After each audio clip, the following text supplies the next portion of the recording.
एक समुद्र के पास एक मछुआरा और उसकी पत्नी दोनों साथ में रहते थे। मछुआरा बहुत गरीब था और अपनी पत्नी को बहुत प्यार करता था।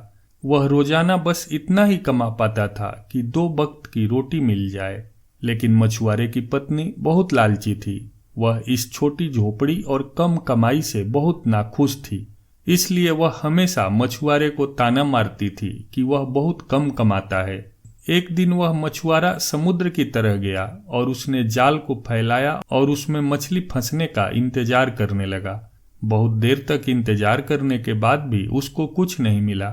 मछुआरा निराश होकर वापस घर लौट आया। खाली हाथ देखकर उसकी पत्नी ने चिल्लाना शुरू कर दिया। पत्नी के बहुत डांटने पर वह मछुआरा वापस समुद्र के किनारे जाल फैलाकर बैठ गया और मछली का इंतजार करने लगा।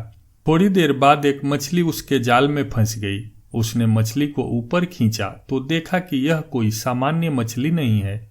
मछली को तड़पता देख मछुआरे को उस पर दया आ गई और उसको वापस पानी में छोड़ दिया। इसके बाद मछुआरा यह सोचकर उदास हो गया कि मुझे फिर से खाली हाथ घर लौटना पड़ेगा। मछुआरे की उदासी को देखकर मछली उससे पूछती है कि तुम क्यों उदास हो। मछुआरा बोलता है, मेरी बीवी एक बहुत बड़ा घर चाहती है, लेकिन मेरे पास कमाने का कोई साधन नहीं है, इसलिए मेरी बीवी मुझ पर हमेशा गुस्सा करती रहती है। मछली बोलती है, तुम घर जाओ, समझ लो तुम्हारी पत्नी की इच्छा पूरी हो गई। मछुआरा हैरान होकर बोला, क्या? मछली ने कहा कि तुमने ठीक सुना है, तुम्हारी पत्नी की इच्छा पूरी हो गई है। मछुआरा दौड़कर घर की तरफ गया। उसने देखा कि उसकी झोपड़ी एक पक्का मकान बन चुका था। यह देखकर मछुआरा हैरान था। वह समझ गया था कि वह मछली कोई मामूली मछली नहीं थी। यह बात उसने अपनी बीवी को बताई। मछुआरे ने अपनी पत्नी से कहा, अब तो तुम खुश हो ना? मछुआरे की पत्नी लालची थी। उसका मन नहीं भरा और बोली, मुझे इससे भी बड़ा घर चाहिए।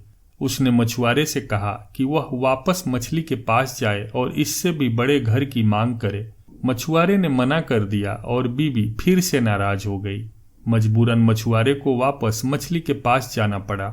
समुद्र किनारे जाकर उसने मछली को बुलाया और कहा कि मेरी बीवी को इससे भी बड़ा घर चाहिए। जादुई मछली ने यह इच्छा भी पूरी कर दी। मछुआरा धन्यवाद देकर चला गया। उसने देखा कि उसका घर बहुत बड़ा बंगला बन चुका था। अब मछुआरे ने अपनी बीवी से पूछा कि क्या वह अब खुश है, लेकिन उसके लालच का कोई ठिकाना नहीं था। वह बोली कि उसको एक महल चाहिए। मछुआरा एक बार फिर उस जादुई मछली के पास जाता है और एक बड़े महल की मांग करता है। वह मछली बिना कोई प्रश्न किए उसकी यह इच्छा भी पूरी कर देती है। मछुआरे ने जाकर देखा कि उसका घर एक महल बन चुका है और उसकी पत्नी एक सोफे पर बैठकर आराम कर रही थी और उसके चारों ओर नौकर घूम रहे थे। मछुआरे को लगा कि अब तो मेरी पत्नी खुश हो ही जाएगी, लेकिन उसने गलत सोचा। कुछ दिनों बाद उसने कहा कि मुझे पूरा साम्राज्य चाहिए, जहां प्रजा हो, मंत्री संतरी हो और सभी मेरा हुक्म माने।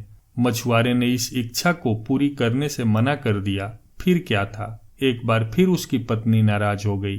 शर्म महसूस करते हुए बेचारा एक बार फिर वह जादुई मछली के पास गया। मछुआरे ने कहा कि अब उसकी पत्नी को साम्राज्य चाहिए। मछली ने यह इच्छा भी पूरी कर दी। मछुआरा भागता हुआ घर गया। अब वह महल एक साम्राज्य बन चुका था। उसकी पत्नी एक बड़े सिंहासन पर बैठी थी। वहां पर सभी मंत्री बैठे थे। अब मछुआरे ने पूछा कि क्या तुम अब खुश हो? उसकी पत्नी ने कहा कि अब मैं बहुत खुश हूँ, हमारे पास सब कुछ है, लेकिन मैं इन सब को कैसे संभाल पाऊंगी? मैं तो एक अनपढ़ हूँ। बस एक आखिरी बार मेरे लिए कोई ऐसी शक्ति मांग लो जिससे मैं सब कुछ नियंत्रण कर सकूं। बेचारा मछुआरा वापस मछली के पास गया और एक ऐसी शक्ति की मांग की जिससे वह सब कुछ नियंत्रण कर सके। मछली ने उसकी यह इच्छा भी पूरी कर दी। मछुआरा वापस अपने महल आया और अपनी पत्नी को ढूंढने लगा, लेकिन कहीं पर भी उसकी पत्नी दिखाई नहीं दी। दरअसल वह अब एक शक्ति बन चुकी थी, इसलिए वह गायब हो गई। दोनों बहुत दुखी हुए। उसकी पत्नी को वापस अपने असली रूप में आना था। उसने मछुआरे से कहा कि जल्दी से वह उसको वापस ठीक कर दे। मछुआरा एक बार फिर जादुई मछली के पास गया और कहा कि वह उसकी पत्नी को वापस ठीक कर दे। मछली ने मना कर दिया, ये तुम्हारी इच्छा है, मैं केवल तुम्हारी पत्नी की इच्छा पूरी कर सकती हूँ, तुम्हारी नहीं। मछुआरा वहीं बैठ गया और कहने लगा, मैंने तुम्हारी जान बचाई। जब तक तुम सब कुछ पहले जैसा नहीं कर देती मैं यहाँ से नहीं जाऊंगा।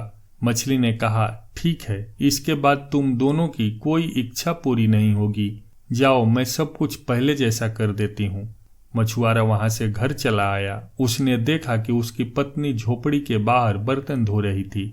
उन दोनों को अपनी गलती का एहसास हो गया और मेहनत करके जीवन यापन करने लगे। कहानी से सीख, जो लालच करता है उसके पास जो कुछ भी होता है वह भी चला जाता है।